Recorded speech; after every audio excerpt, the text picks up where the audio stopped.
Dans les nombreuses histoires concernant l'homme chauve-souris, il est arrivé qu'à certains moments, il a fait quelques rencontres inattendues, comme par exemple avec Judge Dredd, dont on a eu droit à un film avec Sylvester Stallone. Bien sûr, dans le film, il n'y a pas de Batman. Cependant, dans les comics, ils se sont rencontrés. Batman a aussi rencontré Tarzan, oui Tarzan, ainsi que Spawn, un personnage à la fois impressionnant et particulièrement terrifiant. Aussi terrifiant qu'un autre personnage que vous connaissez assez bien, Alien. Et dans tout cela, il a également fait la rencontre de Hellboy, un enfant au destin tragique, un enfant qui est en lui-même la clé pour détruire le monde. Mais alors, comment se sont-ils rencontrés et quelle est cette histoire? Un jour, dans l'une des villes les plus sombres de l'univers d'ici, la police a commencé à traquer un homme instable et complètement fou. Cette personne, c'est le Joker. Plusieurs moyens ont été déployés pour pouvoir le rattraper. Ce n'est pas tout, car le Joker était aussi la cible du plus grand détective de Gotham,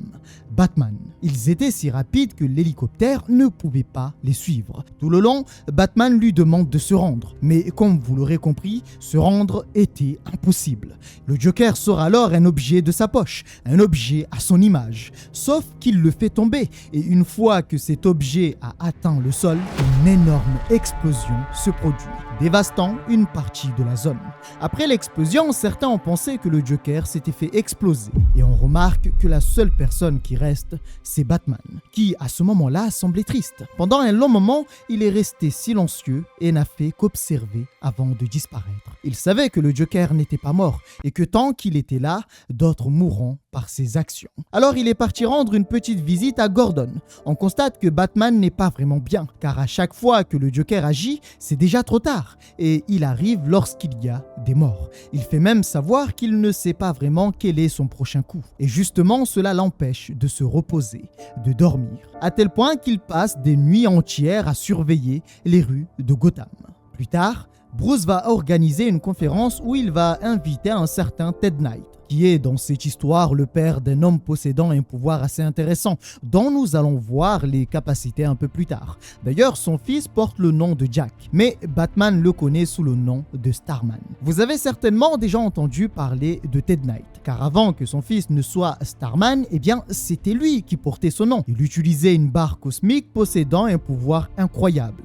Et durant longtemps, en vieillissant, il a justement cherché à comprendre cette énergie grâce à la science. Il l'a étudiée et son but était d'aider, d'utiliser ce pouvoir pour le bien de tous. Sauf que durant sa conférence, des gens sont apparus.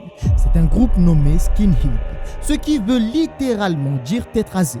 Bon, vous l'aurez compris, avec leur emblème, ce ne sont pas des gentils. Une fois arrivés, une explosion va se produire, ce qui va aussi engendrer la panique dans la salle. Ted constate que ces gens utilisent une énergie sombre, qu'il n'arrive pas à déterminer quant à son origine. D'ailleurs, ces hommes informent qu'il s'agit d'une énergie alternative. Lorsque Batman arrive, il est trop tard. On envoie plusieurs hommes pour l'arrêter, pour le ralentir, alors que d'un autre côté, ils ont réussi à neutraliser Ted et tentent de le faire sortir. Le plan était plutôt correct, car tandis que Batman se bat avec eux, un autre groupe devait s'occuper de l'évacuation de Ted Knight. Vous l'aurez compris, leur but, c'était lui. Alors on pourrait se demander pourquoi ?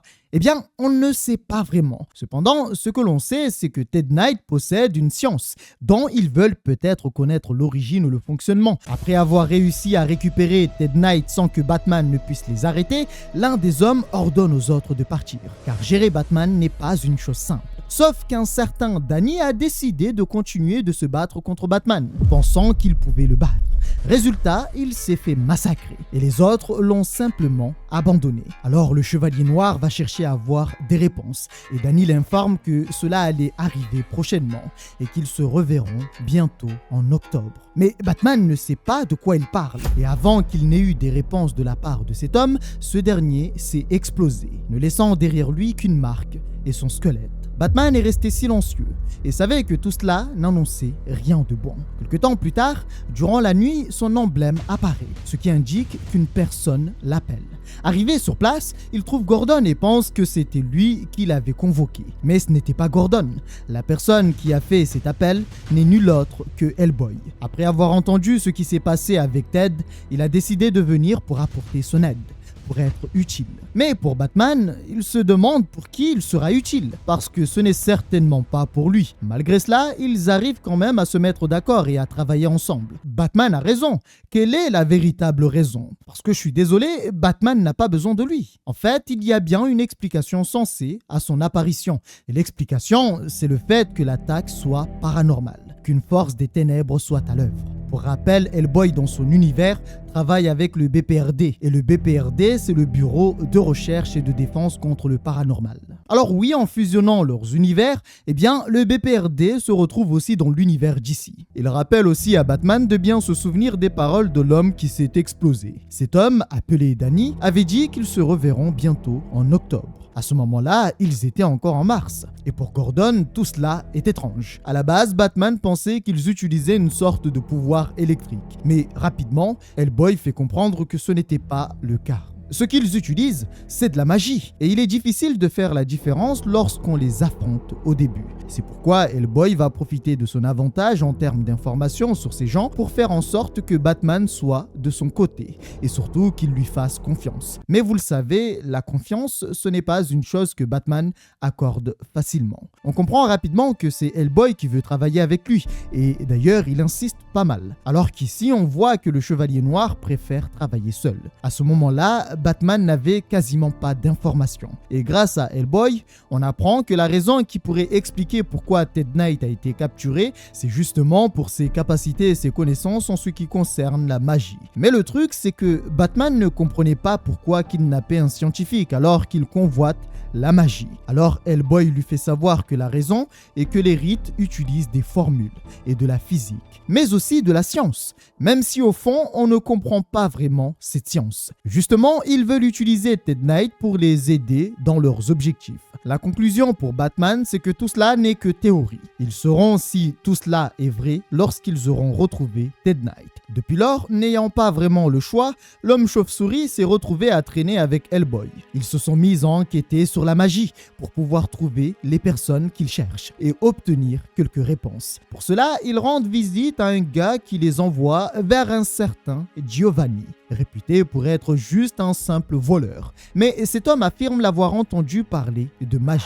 Ils sont donc partis voir ce fameux Giovanni. Et étrangement, Giovanni n'est pas difficile. Se considérant comme un simple intermédiaire, il ne voulait pas résister car Batman fait peur et Hellboy, qu'il appelle l'homme rouge, lui donne la chair de poule. Du coup, il préfère donner les informations à sa disposition et ne pas faire d'histoire. Il fait savoir qu'en général, les gens l'appellent pour lui demander des services. Par exemple, une personne qui a besoin d'une voiture pour quitter la ville peut le contacter pour en avoir une rapidement et pouvoir partir incognito. Mais il informe que pour les trucs bizarres, les trucs un peu hardcore, c'est un certain Morty qui s'en occupe. Alors Hellboy lui demande qui est cette personne. Il s'avère que même lui ne le sait pas, car il sait que poser trop de questions risque de mettre sa vie en danger. Il s'est donc abstenu de chercher à connaître son identité, surtout pour éviter ce genre de situation où certaines personnes viennent chercher des réponses, comme Batman et Hellboy. Tout ce qu'il dira, c'est que Morty avait dit avoir été embauché pour un travail à propos d'un aérodrome. Alors, quelques temps plus tard, Batman a retrouvé ce fameux Morty. Il est venu le voir durant son sommeil. Bien sûr, ce dernier, en panique après avoir vu Batman, dira que ce n'était pas lui. Ils se sont certainement trompés de personne et il n'est pas Morty. Le truc, c'est qu'il dira tout ça avant de sauter par la fenêtre sans attendre. En fait, il savait qu'il était dans la merde, car c'est Batman et pas n'importe qui. Sauf qu'une fois en bas, il est tombé sur un autre monstre, Hellboy, qui lui dit juste « bouh » pour lui faire peur. Résultat, il est mort. Quoi? Non, je rigole. Ils l'ont capturé et ce dernier a fini par parler. Il a révélé que la personne qu'il a embauchée avait besoin d'un aérodrome désert, qu'il n'y ait personne dans les environs. Arrivé sur place, Hellboy comprend pourquoi cette demande. Il s'avère qu'ils s'étaient tous rassemblés en ces lieux. Ce sont les N pour dire Z. Ouais. On s'est compris. Je suis obligé de trouver quelques techniques pour éviter de me faire strike la vidéo. Dans tout ça, quelque chose perturbe Hellboy. Cela était beaucoup trop simple de trouver des informations les concernant, à tel point qu'il dit qu'au final, Batman n'avait peut-être pas besoin de son aide. Pour Batman, son aide était nécessaire. Car certes, il aurait pu trouver une solution et toutes les informations nécessaires, mais cela aurait pris du temps. Sur l'immédiat, son aide lui permet de contrer leur magie. Car après tout, il est le seul à connaître aussi bien ce domaine. Ils vont alors discuter et on apprend un peu ce que chacun pense de l'autre. Hellboy trouve que Batman vit dans une ville bizarre remplie de fous et Batman trouve que venant d'un malade comme lui, c'est une remarque un peu déplacée. Pour lui, un fou ne peut pas se permettre de qualifier les autres de fous. Car oui, il connaît son histoire. Alors, malgré les avis un peu crus, il faut savoir que Hellboy est plutôt ouvert. Lorsqu'on le critique ou on est un peu dur avec lui, limite il te dit « à tes souhaits ». Du coup, encore une fois, au final, ils travaillent ensemble. J'ai vraiment l'impression que leur collaboration est un peu forcée. Lorsqu'ils se montrent enfin, les haines les remarquent et décident de les attaquer pour les éliminer. Seulement, même en étant en nombre, ils se font massacrer un par un. L'un des hommes part voir un certain Danz pour lui demander ce qu'il doit faire.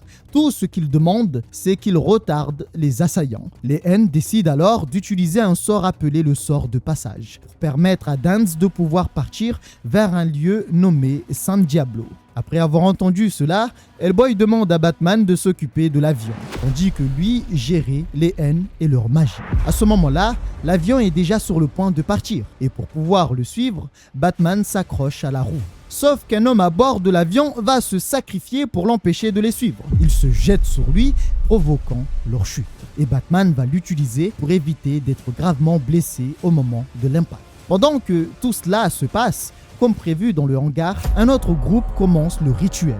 L'un des hommes se met au milieu et commence à s'adresser à un être qu'ils appellent Seigneur. Le problème, c'est que ces paroles sont dirigées vers le bas, vers un lieu assez sombre. Ce rituel sert à donner son âme. En voyant cela, Hellboy comprend que le sort va créer un vide qui va absolument tout aspirer. Tout ce qui se trouve dans un rayon de quelques mètres. Avant de sauter la vie, l'homme prononce le mot octobre. Et une fois l'acte accompli, une énergie apparaît. Puis un trou se forme dans son corps et commence à aspirer tout sur son passage. À cet instant, Hellboy demande à Batman de s'accrocher à n'importe quoi, car s'il ne le fait pas, ce sera fini pour lui. Rapidement, il se tient à une structure. Quant à Hellboy, c'est bien plus compliqué, car il ne s'est pas assez éloigné du hangar. Il tente tant bien que mal de s'accrocher à quelque chose, mais cela n'est pas suffisant. Au dernier moment, avant qu'il ne soit aspiré lui aussi, Batman apparaît pour le retenir. Le problème, c'est que avec le 2 se tenant sur cette structure, eh bien, la structure est aussi en train de céder. Ce n'est qu'une question de temps. Heureusement, après quelques instants, tout se calme, leur permettant de survivre à cet événement. Lorsque le calme revient totalement, ils constatent simplement un énorme trou qui a fait disparaître le hangar. Rapidement, Batman prend très au sérieux Hellboy et propose même de ramener un avion pour les conduire vers San Diablo, car dans la jungle amazonienne se trouve un avant-poste. Alors non, Batman n'a pas révélé son identité. D'ailleurs, il dira que son ami Bruce Wayne allait leur fournir des avions plus rapides, ce qui leur permettrait d'arriver avant les haines. Ce à quoi Hellboy fait savoir que ce plan est parfait, à condition que rien ne bloque. Mais Bruce lui fait comprendre que rien d'imprévu ne pouvait arriver. Ce qui fait douter Hellboy, qui trouve cela étrange. Comment Batman pouvait-il savoir qu'avec Bruce Wayne, tout allait bien se passer? Avec tout ça, il retourne donc à Gotham avec Hellboy. À peine arrivé, Gordon va l'invoquer pour lui faire savoir que la vague de crimes du Joker avait commencé. Ce dernier menace de transformer les enfants des 20 hommes d'affaires les plus riches de Gotham en copies vivantes et démentes de lui-même.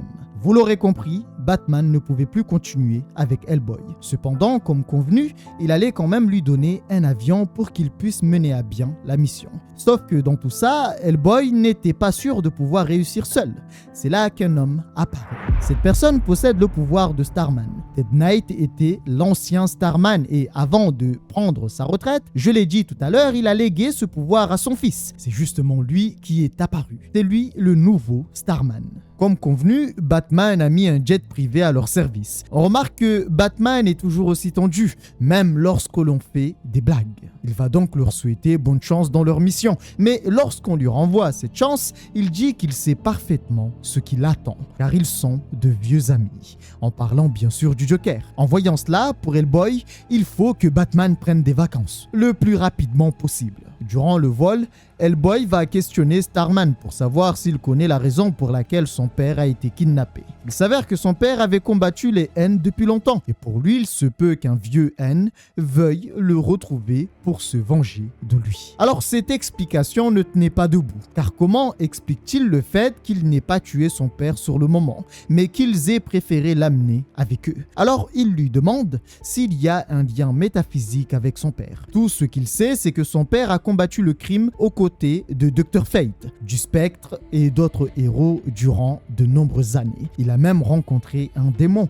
et malgré cela, il a toujours dit qu'il n'y a rien de métaphysique dans la vie. Malheureusement, vous l'aurez compris, jusqu'à maintenant, l'enquête n'avance pas trop. Ils n'ont aucune réponse qui explique le pourquoi du comment. Alors tout ce qu'ils feront, c'est dormir pour se reposer avant d'arriver à leur destination. On apprend quand même quelque chose d'intéressant. Hellboy ne dort pas beaucoup. Quelque temps plus tard, Hellboy réveille Jack pour l'informer qu'ils étaient bientôt arrivés. Ils étaient en train de survoler la forêt amazonienne. Et au même moment, Hellboy informe avoir reçu des informations par fax du BPRD pendant qu'il dormait. Je l'ai dit tout à l'heure, le BPRD, c'est le Bureau de recherche et de défense contre le paranormal. Un service qui est seulement présent dans l'univers de Hellboy. L'homme qui a réussi à s'échapper des griffes de Batman est le fils d'un certain Ludwig Danz, un criminel de guerre avec une liste de charges horrible. Et son fils a repris son œuvre.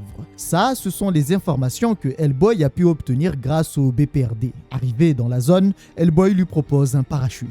Mais il n'en avait pas besoin. La raison est simple. Il possède une barre cosmique, lui octroyant un pouvoir juste incroyable. Cela lui permet par exemple de pouvoir voler. En voyant ce pouvoir, Hellboy le questionne et cherche à savoir si cette science à sa disposition pouvait le conduire là où il voulait. Sauf qu'à cet instant, ils ont été frappés par une magie sombre. Personne ne savait d'où cette attaque pouvait bien venir. Alors qu'il tombait, Jack a rapidement repris ses esprits et a rattrapé Hellboy. Il s'avère qu'ils avaient fait une erreur. Utiliser le pouvoir de Starman les a démasqués. En fait, sa lumière pouvait être vue sur plusieurs mètres. Mais ce n'est pas vraiment le fait d'être démasqué qui a surpris Hellboy. Ce qui l'a surpris, c'est la puissance et la précision de cette magie, de l'attaque qu'il venait de prendre. Normalement, aucun humain n'est supposé pouvoir utiliser une telle puissance, et surtout à une telle distance. C'est pourquoi il se questionne comment ont-ils fait. Alors qu'il marchait dans la forêt, Hellboy arrête Jack, car il venait d'entendre du bruit. Et il avait raison, des N patrouillaient dans la zone. À cet instant, Jack ne pouvait rien voir, et ne savait pas vraiment s'il avait raison. Mais Hellboy voyait et entendait parfaitement tout. L'instant suivant, ils se font mitrailler, confirmant ainsi les soupçons de Hellboy. Les N savaient parfaitement qu'ils étaient là, et en plus, ils étaient très bien équipés. Toute cette histoire commence à mettre en colère le garçon de l'enfer. Résultat, ils vont commettre un sacré massacre. Durant le combat, Hellboy remarque quelque chose. Les N portaient des lunettes nocturnes, ce qui signifie qu'ils étaient très sensibles à la lumière. Alors Jack libère une quantité phénoménale de lumière, ce qui va, sur le moment, les neutraliser et simplement les mettre KO. Pour qu'il ne soit plus un problème, il décide de les attacher. Mais l'homme rouge prend la décision d'en amener un afin d'obtenir des informations. Un peu plus tard, ils vont donc le questionner avec gentillesse et bienveillance. Vu qu'il a bon cœur, il ne dit rien. Finalement, il se retrouve près d'un village. Ce n'est pas un petit village ordinaire, il est rempli de haine dans tous les coins de rue. Et ces derniers ne se cachent même pas. En même temps, c'est devenu leur village. D'ailleurs, ils disposent d'une technologie assez puissante. En voyant cela, toujours avec gentillesse, Hellboy cherche à savoir s'il était facile d'accéder en ces lieux. L'homme fait savoir qu'ils ne pourront jamais les vaincre. Alors, il le secoue dans tous les sens, toujours bien sûr avec douceur et gentillesse, mais encore une fois, il refuse de répondre. Dans cette situation, avec un bon cœur, Hellboy lui fait comprendre qu'il allait le tabasser tellement fort que tout ce qu'il souhaiterait ensuite, ce serait la mort. Dans un premier temps, l'homme pense à de simples menaces. Mais une fois qu'il voit le visage de Hellboy, il comprend rapidement que ne pas répondre était peut-être une grosse erreur. Il finit par répondre aux questions et fait savoir qu'ils sont les Chevaliers d'Octobre. Il s'avère qu'ils sont une variante des Chevaliers de Malte ou des Templiers. Après la Première Guerre mondiale, ils ont juré de rendre l'Allemagne grande et ont prévu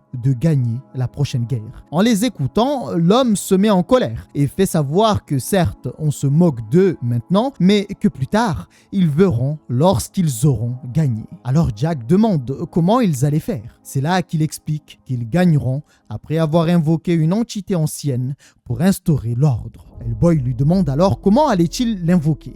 Il y a longtemps, un certain Sugor Yegoroth était venu sur Terre. C'est l'un des 7 dragons du chaos dans l'univers de Hellboy. Il fait partie des entités primordiales qui existaient bien avant l'humanité. Leur destin était d'anéantir la création une fois libérée. Sugor était arrivé sur Terre il y a longtemps et avait causé un sacré carnage. Ce qu'il a arrêté, ce sont les Lémuriens, qui ont uni leurs forces pour le vaincre. Cependant, cela leur a coûté leur île.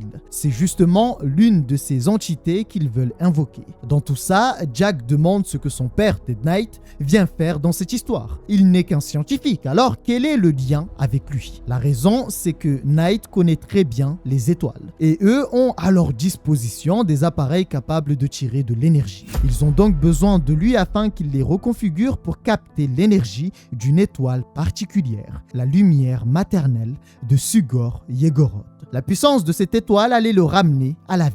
Pour Hellboy, cela n'avait pas de sens, car même s'il trouvait cette étoile et tirait son énergie, la lumière mettrait des millions d'années à arriver sur Terre. Le truc, c'est qu'il n'a jamais parlé de la lumière ni de sa vitesse. Il explique qu'une entité ancienne tire son énergie d'une manière différente. En entendant cela, Jack affirme que son père ne serait jamais d'accord avec tout ça et ne participerait pas à leur plan. Alors il lui fait savoir qu'il le soit ou non, les produits peuvent le faire changer d'avis et lui faire faire n'importe quoi. Le rayon qui les a frappés plus tôt n'est qu'une infime partie du pouvoir de Sugor. Rien qu'avec ce canon, ils peuvent décimer une armée entière. C'est alors qu'en regardant cet appareil, il voit une bête qui est en train de dévorer de l'énergie. À mesure qu'elle dévore cette énergie, cette bête grandit. Cela terrifie Jack, car la créature est déjà immense, sans avoir obtenu sa forme finale. À la fin, Hellboy finit par le mettre KO. Le plan était d'entrer, d'attaquer, de récupérer Dead Knight, puis de faire en sorte que la créature cesse de grandir et mettre fin à tout ça. Enfin, ça, c'est un plan dans un non-plan, car en réalité, c'est ce qu'ils aimeraient faire, mais ils n'ont aucune idée précise de comment attaquer. Dans le noir, les N voient dans le ciel une lumière s'approcher à grande vitesse. En voyant cela,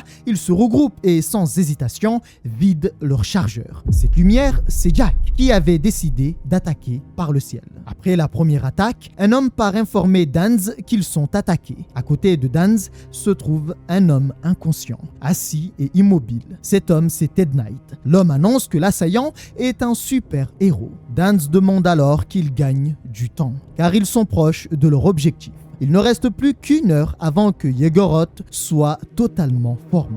Une fois cela fait, il sera capable d'anéantir le héros, anéantir leurs prochains ennemis. Avant de partir, il décide de s'occuper du vieil homme. Pour lui, il en savait trop. Il dirige son arme vers lui et lui fait savoir que cela est pour les chevaliers et pour tous ses frères qu'il avait combattus par le passé lorsqu'il était Starman. Mais au dernier moment, le sol se brise, faisant apparaître une chose rouge. C'est la deuxième fois que Danz le rencontre. La première fois, c'était sur l'aérodrome. Pour lui, il n'était qu'un monstre. Alors rapidement, Hellboy le neutralise temporairement. Et une fois cela fait, il en profite pour faire sortir Dead Knight de cet endroit. Arrivé à l'extérieur, il informe Jack qu'il a réussi à récupérer son père. Des haines commencent à apparaître en grand nombre. Pour pouvoir prendre la fuite, Jack fait tout exploser. Malgré cela, ils se font attaquer de toutes parts. Des lasers de magie étaient dirigés vers eux. Heureusement, ils réussissent à s'échapper en entrant dans la forêt. Un nouveau problème se présente. Il faut réveiller son père.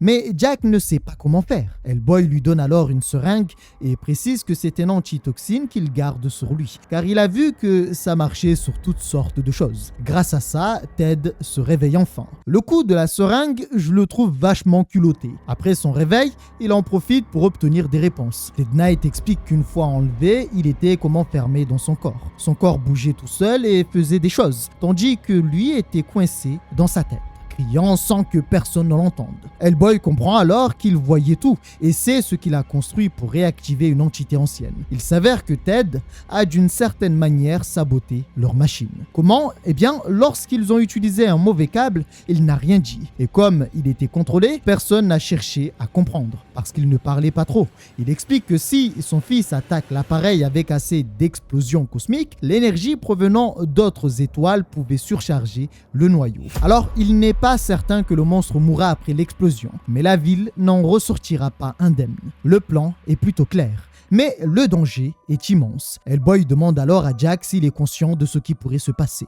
Jack était prêt. Concernant le monstre, Hellboy sait comment le renvoyer chez lui. Ainsi, le plan a été mis en place. À leur retour, les N se sont cette fois-ci bien préparés et sont nombreux. Le plan donné par Hellboy est d'attaquer la créature pour l'affaiblir. En voyant cela, les N redirigent leurs canons vers lui. Mais dans l'ombre, ils ne savent pas que Hellboy agit pour neutraliser ses canons. Cela permet à Jack de continuer d'attaquer la créature sans être gêné. De l'autre côté, Hellboy se bat contre eux et lui fait gagner du temps. Un homme affirme qu'il savait qu'il allait revenir et qu'il avait préparé des hommes avant son arrivée. Concernant Hellboy, il ordonne sa mort car il le voulait mort et non vivant.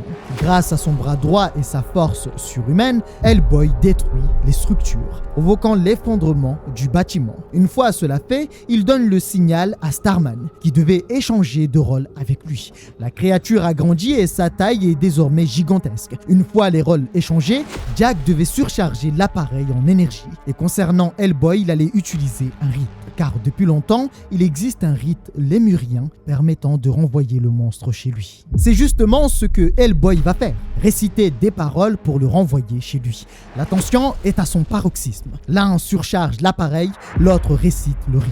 À la fin, tout brûle. Des flammes apparaissent et consument la créature, consument absolument tout. Et à ce moment-là, il fallait partir au plus vite, car pour rappel, ils avaient surchargé l'appareil. Danz les maudit pour ce qu'ils ont fait et affirme que son peuple vaincra et un jour ils verront leur rêve se réaliser. Une fois ces paroles prononcées, tout a explosé, détruisant absolument tout. Ils ont sauvé Ted Knight, anéanti la créature et empêché ces gens d'agir. Mais à la fin, ils ne savaient pas comment rentrer chez eux. C'est alors qu'un avion furtif apparaît. En voyant cela, Hellboy sourit, car il savait que Batman venait d'arriver. Ainsi se termine cette petite histoire. Alors, il faut quand même reconnaître que l'histoire était un peu facile. La rencontre de Batman et Hellboy était vraiment très facile. Franchement, rien de subtil, rien de, de recherché. C'était vraiment trop facile. Même les ennemis, c'était vachement facile. On a trouvé les méchants parfaits, à savoir les N, et on les a foutus dans l'histoire. On a récupéré tout ce qui concerne l'histoire de Hellboy, son univers, pour en créer à nouveau. Alors attention, je dis ça, mais en soi, l'histoire n'est pas si mauvaise que ça. Et la rencontre de Hellboy avec Batman était plutôt pas mal. Starman vient rajouter un petit plus à la fin. Et en plus de ça, tout ça permet de découvrir Starman et son pouvoir pour ceux qui ne connaissent pas le personnage. J'espère quand même que l'histoire vous a plu. Prenez soin de vous et on se retrouve au prochain épisode.